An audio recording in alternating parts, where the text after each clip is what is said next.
नमस्कार। आज हम बात करेंगे नेटो के बारे में, नॉर्थ अटलांटिक ट्रीटी ऑर्गेनाइजेशन, जिसके 32 मेंबर्स हैं और जिसके हेडक्वार्टर्स जो हैं वो ब्रसल्स में लोकेटेड है। न्यूज़ में क्यों है?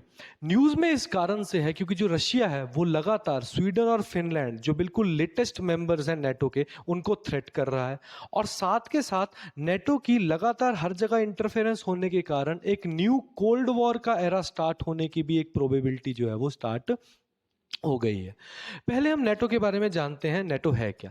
नेटो की फॉर्मेशन 4 अप्रैल 1949 में हुई थी। और इसकी फॉर्मेशन क्यों हुई थी? जब सेकेंड वर्ल्ड वॉर खत्म हुआ तो उसके बाद पूरी दुनिया में अलग अलग तरह से प्रॉब्लम्स क्रिएटेड थी। उन प्रॉब्लम्स का सॉल्यूशन निकालने के लिए नेटो को क्रिएट जो है वो किया गया। और उस समय यूएस और सोवियत दो ग्रुप्स बन चुके थे। तो यूएस जो था वो बहुत समय से आइसोलेशन में था, कभी भी किसी चीज में इंटरफेरेंस नहीं करता था।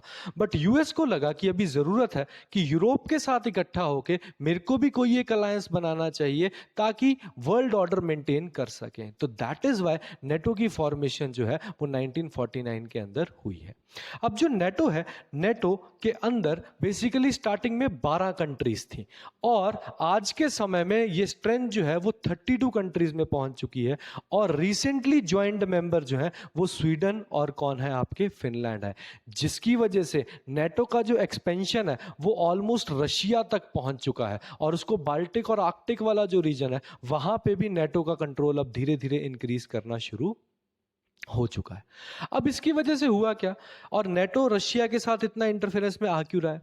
क्योंकि जो नेटो है ना, जो रशिया और यूक्रेन की वॉर हो रही है उसमें जो यूक्रेन है, यूक्रेन नेटो का मेंबर ना होते हुए भी बहुत सी सप्लाई नेटो जो है वो फाइनेंशियल एड, आपका मिलिट्री एड, आपका मेडिकल एड, वो यूक्रेन को प्रोवाइड कर रहा है। जिसकी वजह से रशिया जो है वो लगातार बोल रहा है कि यार आपको इसको एड जो है वो प्रोवाइड नहीं करनी चाहिए।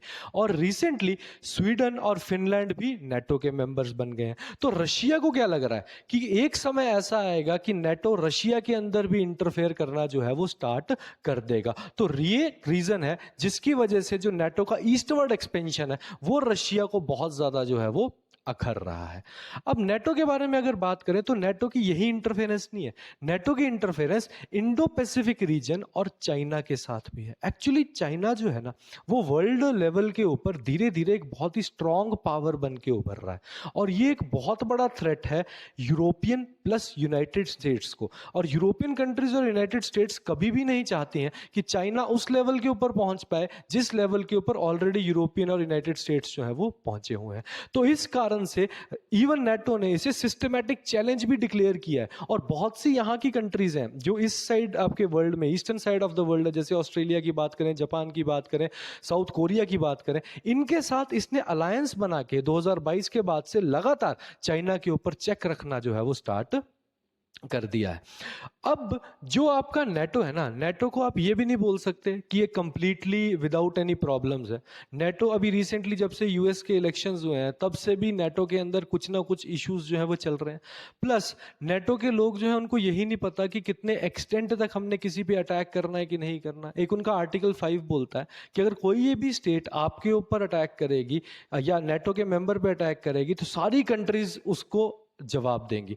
इसका एविडेंस एक बार ही हमें 9/11 के इंसिडेंट्स में देखने को मिला था, उसके अलावा कभी देखने को नहीं मिला।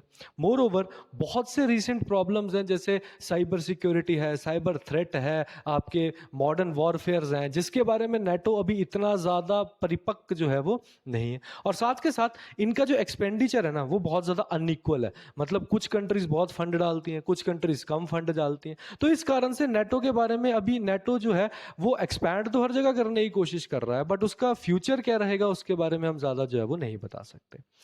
तो आई होप आपको ये इंफॉर्मेशन जो है वो अच्छी लगी होगी। धन्यवाद।